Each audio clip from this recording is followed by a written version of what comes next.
ଅନୁଗୁଳ ଜିଲ୍ଲା ଦିନକୁ ଦିନ ପ୍ରଦୂଷଣ ବଳ ଭିତରକୁ ଠେଲି ହୋଇଯାଉଛି। ଜିଲ୍ଲାର ମାଟି ପାଣି ପବନ ଦିନକୁ ଦିନ ବିଷାକ୍ତ ହେବାରେ ଲାଗିଛି। ଖଣି କାରଖାନା ପ୍ରତିଷ୍ଠା ପାଇଁ ହଜାର ହଜାର ଏକର ଜଙ୍ଗଲ କାଟି ନଷ୍ଟ କରିଦିଆଯିବା ସହ ହଜାର ହଜାର ଏକର ଚାଷ ଜମି ଘରଦ୍ୱାର ଉଜାଡ଼ି ଦିଆଯାଉଛି। ବିନା ବିକାଶ ନାଁରେ ବିନା ଫାଳକୁ ଗତି କରୁଛି ଅନୁଗୁଳ ଜିଲ୍ଲା। ଭବିଷ୍ୟତକୁ ଦୃଷ୍ଟିରେ ରଖି ଅନୁଗୁଳ ବାଜିରାଉତ ଛାତ୍ରାବାସଠାରେ ଏକ ବୈଠକ ଅନୁଷ୍ଠିତ ହୋଇଯାଇଛି। ତାଳଚେର ଅନୁଗୁଳ ବଞ୍ଚାଅ କମିଟି ଦ୍ୱାରା ଅନୁଷ୍ଠିତ ବୈଠକରେ ଜିଲ୍ଲାବାସୀ ବିସ୍ଥାପନ ସମସ୍ୟାରେ ଉବୁଟୁବୁ ହେଉଥିବା ଅଭିଯୋଗ ହୋଇଛି।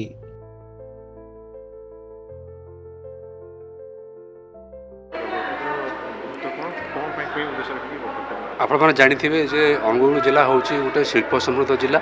शिल्प समृद्ध जिला हिसाब से जो भाव विकास करा कथा लोकंकर विकास प्रति ध्यान दि जावा कथा सेटा दि जाऊ ना। ओलटा आमर एठी लोक विनाश आड़ को ठेली दि जाऊँगी। तार कारण हूँ ये जिले जो गढ़ी उठी शिल्प कोयला खनि और अन्य कारखाना यही शिल्प कल कारखाना जो आज ये प्रदूषण बढ़िबार लगी। आपने जानिथिबे निकटरे समग्र देश में अनुगुल जिला स्वतंत्र 1 नंबर स्थान में पहुँचला प्रदूषण क्षेत्र में। तेणु प्रदूषण मात्रा एटी एभली भाव वृद्धि पाई प्रतिदिन केउठी ना केउठी लोक मैंने मृत्युवरण करुँच।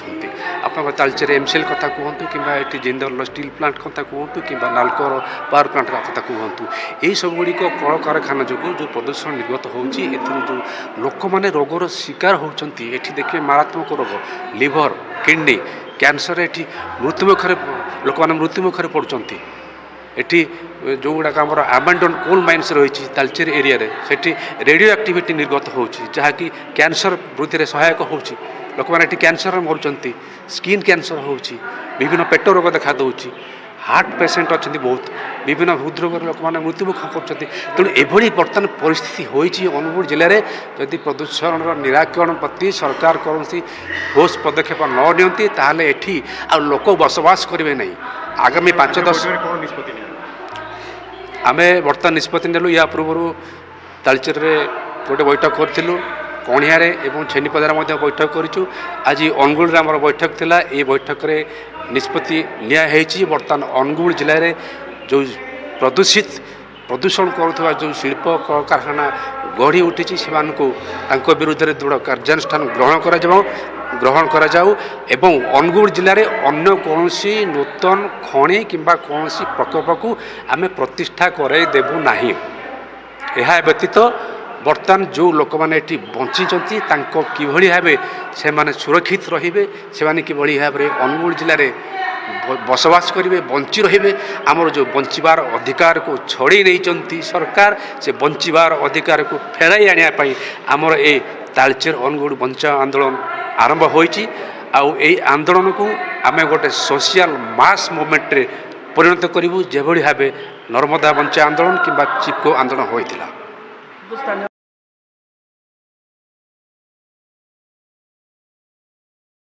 लोक मैंने खनि कारखाना जो जमीबाड़ी घरद्वार हरई सर्वशांत हो पड़ा बेले कारखानार विषाक्त ग्यास निर्गत होगा फल पूरा वायुमंडल प्रदूषित हो एक विषय बल भाव उभा होती।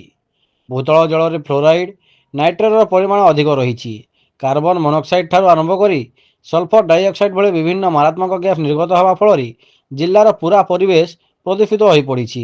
कणिया ठार आरंभ कर तालचेर बहरपाड़ छेंडीपदा और अनुगुल जनसाधारण धूली धूआं और पाउंशे पोती हो गले। प्रदूषण प्रभाव में जिले में विशेषकर तालचेर और अनुगुल शिल्पांचल में हृदरोग चर्मरोग कैंसर पेटजनित रोग ब्रोंकाइटिस और किडनी जनित रोगी संख्या दिन को दिन वृद्धि पाइबा सह एथिरे बहु लोक मृत्यु मुखरे पड़ुछंती। जिले में गढ़ी उठी खनि शिल्प कारखाना गुड़िक जो भाव स्वास्थ्य सेवा जोगाइबा कथा से स्वास्थ्य सेवा जोगाऊ नाहांती। से संपुक्त कलखाना निर्गत दूषित जल जो जिलार जल उत्स गुड़िक प्रदूषित हो व्यवहार योग्य हो पारि नथिबा बेले दूषित पानी सेवन करने को बाध्य होइछंती स्थानीय आदिवासी। खनि किंबा संपुक्त शिल्प कारखाना कर्तृपक्ष विशुद्ध पानीय जल व्यवस्था करने कौन पदक्षेप नेउनाहांती। एथिपाई आगामी दिन में जिलावासी को सचेतन करने सह व्यापक आंदोलन माध्यम स्वर को शाणित करने समाजसेवी कृष्णा महांती जिलार परिवेश प्रदूषण को नहीं गभीर उद्वेग प्रकाश करने सह सरकार एप्रति तुरंत दृष्टि देवाकू दाबी करिसेंती। देखु बर्तमान शीत दिन भी सरी ना दिन आसी ना तथापि वर्तमान आमर तापमान अनुगुल जिलार एवं अनुगुल सहर अस्वाभाविक भाव में बढ़ी चली। यार मुख्य कारण हूँ प्रदूषण समस्या। अनुगुल जिले में गत प्राय 10 वर्ष धरी यही प्रदूषण समस्या प्रत्येक वर्ष टिके बढ़ी बढ़ी चली एवं एवं भयंकर रूप धारण कलानी। प्रथम समस्या है आम जिले में जिते कल कारखाना रही बड़ बड़ भारी उद्योग रही से वनीकरण करने कथा गछ लगेवा कथा सहर भितर एवं जिला भितर से लगौना। द्वितीय कथा है कागज पत्र केवल जंगल विभाग गछ लगौवा कथा कहूँ तेणु वनीकरण अभाव तापमात्रा बढ़ुची यह गोटे मुख्य कारण। द्वितीय कथा है ये जो कल कारखाना एवं खनि बढ़ी चली जिले में या फल धूली धुआ एसबू जो एवं परिवेश दूषित होती एवं जलवायु प्रदूषित होती। कल कारखाना बाहर आवर्जना पानी जो जल प्रदूषित होती। तेणु माटी पानी पवन ये सबू प्रदूषित हो लोक मैंने हंतसंत होती। अनुगुल बास करवा वर्तमान असह्य है एवं सरकार एप्रति कौन प्रकार दायित्व नौना। जिला प्रशासन आमर जो परिवेश समिति रही स्वास्थ्य समिति रही एमाने कौन प्रकार बैठक केवल सारी से भावुं कर्तव्य सरीगला किंतु से कौन प्रकार प्रदूषण निराकरण नहीं वास्तव बा ठोस पदक्षेप किसी नौना। आमर दाबी अनुगुलवासी हिसाब से सरकार जिला प्रशासन अनुगुल प्रदूषण निराकरण पर ठोस पदक्षेप नौ। बर्तमान जो केंद्र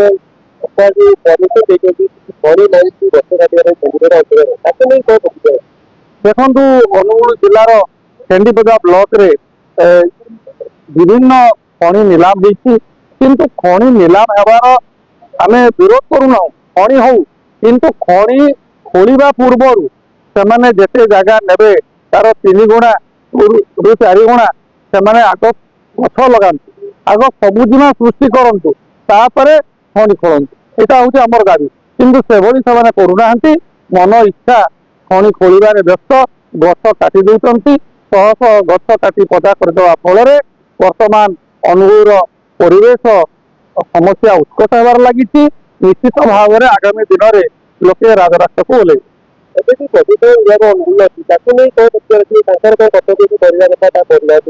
प्रदूषण विभाग अनुगुल जो सरकारी ऑफिसर अच्छा से केवल निजर काम ऑफिस आसी कम सारूँ। विभिन्न जगार मॉनिटरिंग सिस्टम लगी जो मॉनिटरिंग सिस्टम लगी तार जो एयर क्वालिटी इंडेक्स देखा से प्रदूषण किसी मात्र देखा संपूर्ण प्रदूषण मात्रा से रिफ्लेक्ट होना तेणु सी कौन काम को नुहे। एवं प्रदूषण विभाग प्रदूषण नहीं यार कारण संपर्क में भल भाव अवगत थे जेहेतु से चाकरी कर निराकरण नहीं कौन पदक्षेप नेउना।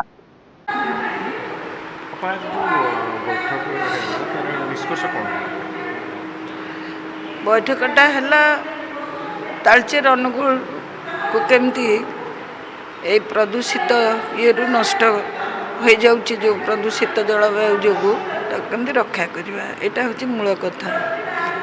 तेणु किपरि भाव में प्रतिवाद कले ये जो भीषण भाव में खनि प्रसार चली बंद करी हब। गछ कटा चली लक्ष लक्ष गछ कटा होची खनि सब नहीं नौ जिते खनि मालिक चली आसवाकू यार केमिति आम प्रतिवाद करिक बंद करवा प्रतिरोध तो करा जाई पारु नहीं संभव नुह एत सहजरे किंतु प्रतिवाद करिवार जो आमर स्वाधीन स्वर अच्छी आम ताकू उत्तोलन करवा निश्चित पड़ो पड़ो नहीं जदि चित्कार करवा छोट पिला जदि एका संगे चित्कार करेंगे तार प्रभाव पड़ू नहीं पड़ो निश्चित भाव में पड़ो खाली केते दूर बधिर हेबे सरकार की बधिर हेबे पुंजीपति खनि मालिक मैंने सी गोटे अलग कथा किंतु पड़ो साधारण लोकंर शक्ति भी बढ़ ଏଇଠୁ कटा बंद करो बंद करो जिला प्रदूषण को बंद करे कटा बंद करो